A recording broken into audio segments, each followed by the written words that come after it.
correspondent Emily Wither spoke to us earlier about this. As Emily Withers reports, Emily Wither went to find out more. Bethlehem is one city that's seen increased clashes in recent weeks. The Palestinians behind me are throwing rocks, they're throwing marbles towards the Israeli forces and Molotov cocktails. I'm Reuters' Emily Wither in Mosul. This used to be the country's finest hotel, and now it lies in ruins. When the Iraqi army were advancing, Islamic State stripped the place of anything that they could sell. A casualty of war, she died of starvation. This is all that's left of the zoo.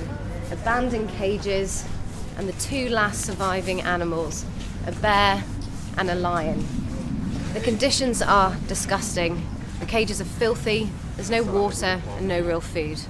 There's been no real upset here in the Netherlands, with the current Prime Minister Mark Rutte seeing off a challenge from the anti-Islam, anti-EU candidate Geert Wilders, his Freedom Party trailing behind.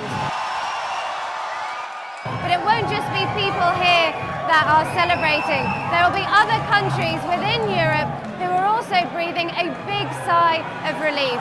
This is a nation in shock, still digesting what this means for the country. This is one of the restaurants that was attacked. Bullet holes mark the spot of each table that was behind the window, a symbol of just how indiscriminate and senseless these attacks were.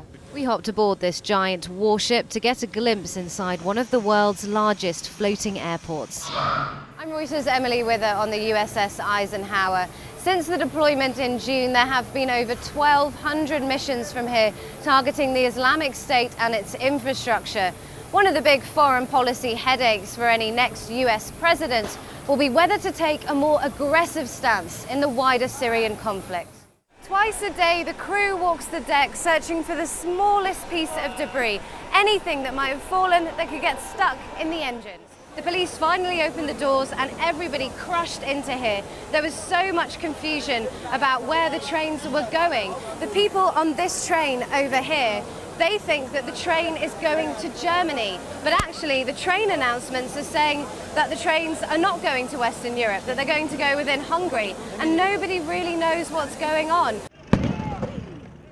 We had to come down and crouch underneath this car because there was a lot of firing all of a sudden coming from the Israeli side, and the Palestinian protesters ran up this road. For the Palestinians, they say that this is the Israelis trying to create facts on the ground.